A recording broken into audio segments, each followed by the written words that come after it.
SPM தேர்வில் 7A பெற்ற தத்து மகனுக்கு நேரில் சென்று மடிக்கணினி வாங்கிக் கொடுத்தார் அமைச்சர் ஸ்டீவன் சிம்.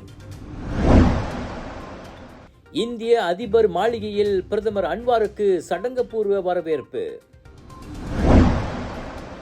சைவ திருக்கோவில் சைவ சமய கல்லூரி திட்டத்தின் அடிக்கல் நாட்டு விழா.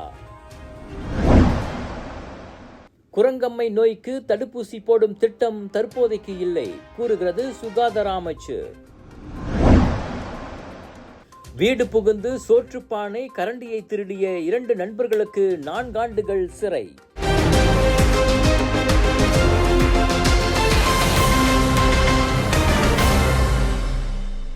மூன்று நாள் அதிகாரத்துவ பயணம் மேற்கொண்டு இந்தியா சென்றுள்ள பிரதமர் டத்தோஸ்ரீ அன்வார் இப்ராஹிமுக்கு இந்திய அதிபர் மாளிகையில் சடங்குபூர்வ வரவேற்பு அளிக்கப்பட்டது.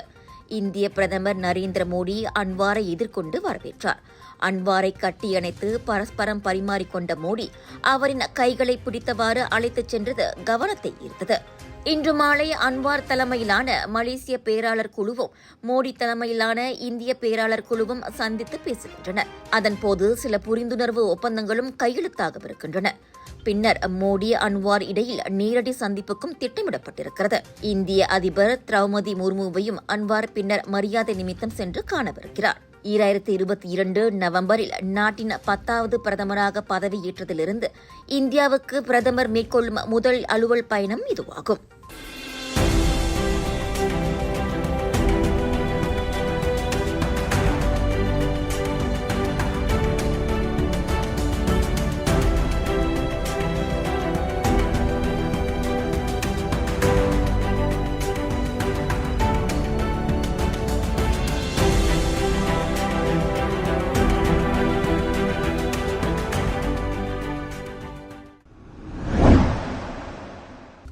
தான் தத்தெடுத்த மாணவர்களில் ஒருவர் SPM தேர்வில் 7Aக்களை பெற்றதை அடுத்து நேரில் சென்று அவருக்கு வாழ்த்து கூறிய மனிதவள அமைச்சர் ஸ்டீவன் சிம்மின் காணொலி ஒன்று வைரலாகி வருகிறது.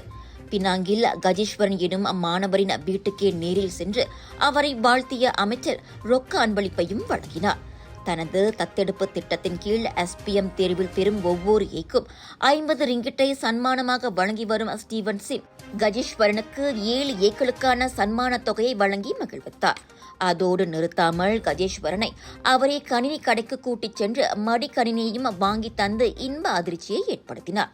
தற்போது கப்பலா பாத்தாஸில் மெட்ரிகுலேஷன் கல்வியை மேற்கொண்டு வரும் கஜேஸ்வரனுக்கு தத்தெடுப்பு திட்டத்தின் கீழ் வழங்கப்பட்டு வரும் 100 ரிங்கிட் நிதி உதவி இனி 200 ரிங்கிட்டாக வழங்கப்படும் என்றும் கஜேஸ்வரனின் பெற்றோர்கள் முன்னிலையில் அமைச்சர் அறிவித்தார். Congratulations. Thank you. 7A SPM. Thank you. Very proud of you. And now you're in Matrix, Surabaya Berjaya. Mana? Kepala Batas.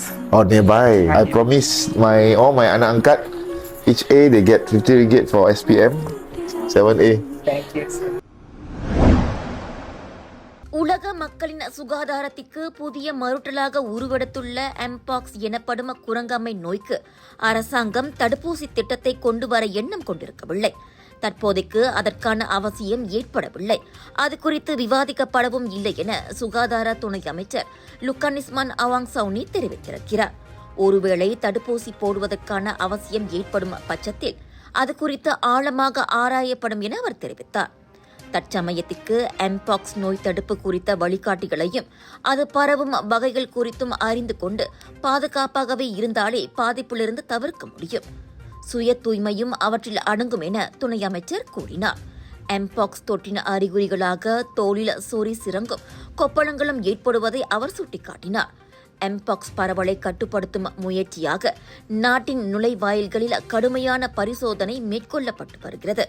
குரங்கம்மையை உலகளாய சுகாதார அவசர நிலையாக WHO அறிவித்ததிலிருந்து உலக நாடுகள் முன்னெச்சரிக்கை நடவடிக்கையில் இறங்கியுள்ளன.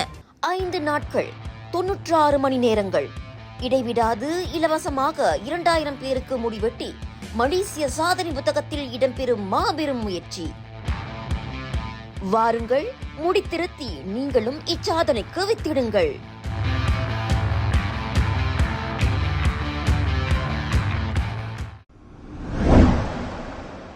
மலேசியாவில் முதல் முறையாக அமைய உள்ள சைவ திருக்கோயில் சைவ சமய கல்லூரிக்கான திட்டத்தின் அடிக்கல் நாட்டு விழா நேற்று சைவ ஆகமங்கள் நெறிகளின்படி திருமுறை மந்திரங்கள் ஓதி சிறப்பாக நடைபெற்றது. இந்த அடிக்கல் நாட்டு விழா கர்லிங் பட்டணத்தில் இந்து பெருமக்களின் திரளான கூட்டத்துடன் 9 பேர் கொண்ட அறங்காவலர் குழுவும் அறவாரிய உறுப்பினர்கள் 100 பேர் மற்றும் 400 சித்தாந்த மாணவர் அணியுடன் நடைபெற்றது. 50 மில்லியன் பெருமானம் உள்ள இந்த திட்டத்தின் முதல் பகுதியில் சிவன் கோயில், திருமண மண்டபம், தியான மண்டபம், பணியாளர் குடியிருப்பு ஆகியவை நிர்மாணிக்கப்படும். மலேசிய சைவ சமய பேரவையும் சைவ திருக்கோயில் கலைக்கல்வி அறவாரியமும் இணைந்து மலேசிய இந்து சங்கத்தின் ஆதரவுடன் இந்த சைவ திருக்கோயில் சைவ சமய கல்லூரி திட்டத்தை செயல்படுத்தி வருகின்றனர்.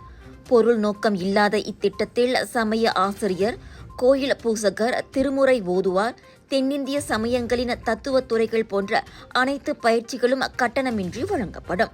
இதன் மூலம் எதிர்காலத்தில் இந்துக்களில் இளையோர், முதியோர் அனைவரும் சமய அறிந்தவராய் விளங்குவர் என்பது குறிப்பிடத்தக்கது. பேராக் ஈப்போவில் கடந்த வாரம் வீடுடைத்து சோற்றுப்பானை மற்றும் அக்கரண்டையை திருடியதை ஒப்புக்கொண்ட 2 நண்பர்களுக்கு 4 ஆண்டுகள் சிறை தண்டனை விதிக்கப்பட்டிருக்கிறது. 43 வயது முகமது ஃபைசால் மற்றும் 41 வயது முகமது இஸ்மாயில் இருவருக்கும் ஈப்போ செஷன்ஸ் நீதிமன்றம் அந்த தண்டனையை விதித்திருக்கிறது. ஆகஸ்ட் 14ஆம் தேதி காலை 10 மணியளவில் ஈப்போ தமான் ராசா சாயாங்கில் உள்ள வீடொன்றை உடைத்து வயர், சோற்றுப்பானை, 3 சோற்றுக் கரண்டிகள் மற்றும் 2 இரும்பு கம்பிகளை திருடியதாக அவர்கள் மீது குற்றம் சாட்டப்பட்டது. வழக்கறிஞரை வைக்காத இருவரும் குறைந்தபட்ச தண்டனையை விதிக்குமாறு நீதிபதியிடம் முறையிட்டனர். இருதரப்பு வாதங்களையும் செவிமடுத்த நீதிபதி 4 ஆண்டுகள் சிறை தண்டனை விதித்து குற்றவாளிகள் இருவரும் கைதான நாளிலிருந்து அந்த தண்டனை தொடங்கும் என அறிவித்தார்.